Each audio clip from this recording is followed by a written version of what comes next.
अस्सलाम वालेकुम दोस्तों, मेरा नाम है डॉक्टर लतीफ़ुर रहमान। दोस्तों, ये भैंस अपनी गर्दन मोड़ के बुक्कल मार के क्यों बैठी हुई है?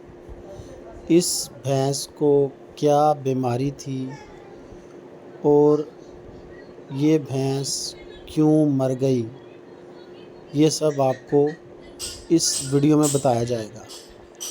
दोस्तों, इस भैंस को 10 दिन पहले से डायरिया लगा हुआ था। मालिक ने डायरिया का बहुत इलाज कराया, बहुत सारे एंटीबायोटिक लगाए, बहुत कुछ दवाएं दी, लेकिन इस भैंस का डायरिया ख़त्म ना हुआ। इस भैंस को डायरिया शदीद होने के साथ साथ प्रेगनेंसी भी थी। ये आपको इसका हाइड्रेशन स्टेटस दिखा रहे हैं कि इस भैंस को पानी की कमी भी है। ये देखिए, इतनी शदीद कमी है कि इतना ज़्यादा टेंट पैगिंग से भी उसकी जो डिहाइड्रेशन स्टेटस वैसे ही नज़र आ रहा है। और ये जानवर बार बार बुक्कल मार के बैठ रहा है। ऐसे लग रहा है कि जैसे इसको मिल्क फीवर वाली कंडीशन है। और इसकी पेशाब वाली जगह, जिसे मूत्री कहते हैं, वो भी ढीली पड़ी हुई है। इस जानवर को क्या बीमारी थी और इसका क्या इलाज होना चाहिए था, आपको ये सब इस वीडियो में बताया जाएगा। दोस्तों, टीके लगाना या कोई इलाज करना, ट्रीटमेंट करना कोई इतनी बड़ी बात नहीं होती। जब तक आप इस जानवर का डायग्नोसिस नहीं करेंगे, इसका इलाज भी मुमकिन नहीं। जब बीमारी का डायग्नोसिस हो जाए तो उसका इलाज भी हो सकता है। तो जो डॉक्टर साहब सुबह आए, वो बता रहे थे कि ये सुबह भी इसी कंडीशन में बैठी थी। इसमें क्या था कि जानवर इसी तरह बुक्कल मार रहा था और पेशाब वाली जगह जो है वो ढीली हुई थी और डिहाइड्रेशन भी थी। तो जब भी हमारे ज़हन में डिहाइड्रेशन आती है तो सबसे पहले हम सोचते हैं कि इस जानवर को रिंगर लगाना चाहिए, रिंगर लैक्टेट लगाना चाहिए। लेकिन जब आप रिंगर लैक्टेट लगाते हैं तो कुछ कंडीशन ऐसी होती हैं जिनमें रिंगर लैक्टेट नहीं लगता डायरिया के बावजूद। वो कंडीशन होती है हाइपोकलीमिया, मतलब जब ब्लड में पोटाशियम की कमी हो जाए। और पोटाशियम की कमी जो है वो डायरिया की वजह से हो या किसी और वजह से हो, आपने उसमें रिंगर लैक्टेट नहीं लगाना, क्योंकि रिंगर लैक्टेट लगाने से पोटाशियम मज़ीद कम हो जाता है और जानवर की कंडीशन और ख़राब हो जाती है।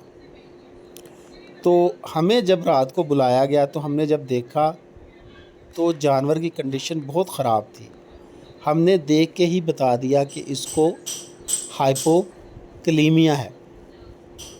इसका इलाज जो है वो यही था कि इसको पोटाशियम क्लोराइड दिया जाता या इसकी फ्लूइड थेरेपी की जाती।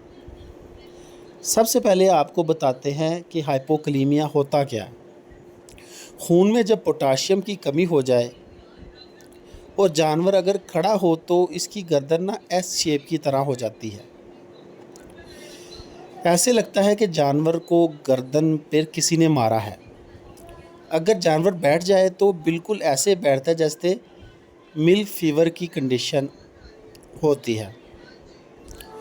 मिल्क फीवर में जानवर चारा नहीं खाता, लेकिन अगर हाइपोकलीमिया हो तो जानवर थोड़ा बहुत चारा खाता रहता है। अगर जानवर की गर्दन को आप मोड़ेंगे ना तो ये फ़ौरन दोबारा अपनी बुक्कल मार लेगा, साइड पे मोड़ लेगा। मिल्क फीवर में थोड़ा सा जो है ना वो मोड़ता है, थोड़ी थोड़ी देर बाद मोड़ता है। अगर कैल्शियम लगाने के बावजूद बुक्कल मारने वाला जानवर ना खड़ा हो तो हाइपोकलीमिया हो सकता है। होता क्या है कि पोटाशियम जो है ना मसल्स की स्ट्रेंथ के लिए बहुत ज़रूरी है, जैसे कि कैल्शियम ज़रूरी है। तो इसलिए जानवर की मूत्री वाली जगह और सारे मसल्स जो है ना वो ढीले पड़ जाते हैं, और ख़ासकर गर्दन के मसल ढीले पड़ जाते हैं तो जानवर अपना सर संभाल नहीं सकता, तो वो बुक्कल मार के बैठ जाता है। अच्छा, ये किस वजह से हो सकती है? वीडियो में जो वजह है वो तो क्रोनिक डायरिया है।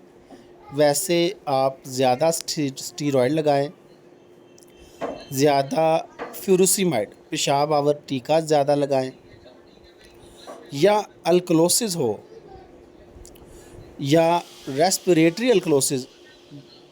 रेस्पिरेटरी अल्कलोसिस कब होती है? जानवर जब ज़्यादा हाँफता है, पैंटिंग जब होती है। हाइपरग्लाइसीमिया, अगर तजाबियत हो ना ज़्यादा जिस्म में, तो फिर भी जो है ना वो हाइपोकलीमिया हो सकता है। अब हम इसकी बात करें तो इसका इलाज क्या था। इसमें आपने पोटाशियम क्लोराइड जो है ना वो 40 ग्राम 100 किलो के हिसाब से आपने इसको ओरली देना है, मुंह से, 2 डिवाइडेड डोजेज़ में। मतलब 2 पोटाशियम क्लोराइड वैसे काफ़ी महंगा आता है, तो 40 ग्राम अगर मतलब 10 मन की गाय है तो भैंस है या गाय है तो ये डोज़ बन जाती है 160 ग्राम। तो 80 ग्राम आपने सुबह ओरल देना है और 80 ग्राम शाम ओरल देना है। इसके अलावा सिरप ज़ेनकाल भी आता है ह्यूमन वाली साइड पे। इसमें आपने एक तो डेक्सट्रोज़ नहीं देना, दूसरा रिंगर नहीं देना, क्योंकि ये दोनों जो है ना वो हाइपोकलीमिया करते हैं। और इस भैंस के साथ भी यही मसला हुआ था। डॉक्टर साहब ने इसको रिंगर लैक्टेट लगाई, जिसकी वजह से पहले ये हाइपोकलीमिया में थी और ये मज़ीद हाइपोकलीमिया में चले गए।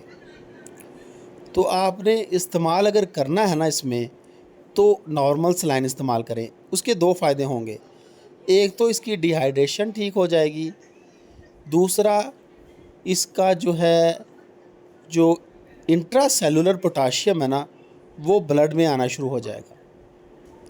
इसके साथ आप मसल को स्ट्रेंथ देने के लिए विटामिन ई और सेलेनियम भी लगा सकते हैं।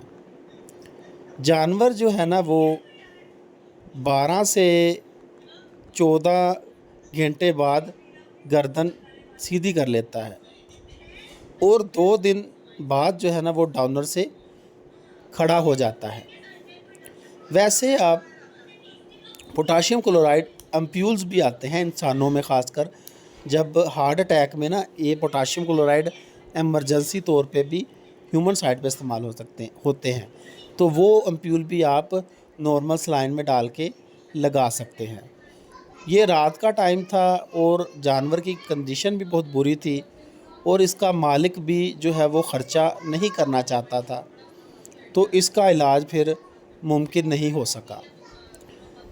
आपको ये वीडियो बनाने का मकसद ये है कि जब डायरिया वाला जानवर, क्रोनिक डायरिया वाला जानवर गर्दन मोड़ के बैठे, उसको डिहाइड्रेशन हो और उसकी मूत्री वाली जगह ढीली पड़ी हो या उसकी गोबर वाली जगह ढीली पड़ी हो, तो आपने उसको हाइपोकलीमिया समझ के इलाज करना है।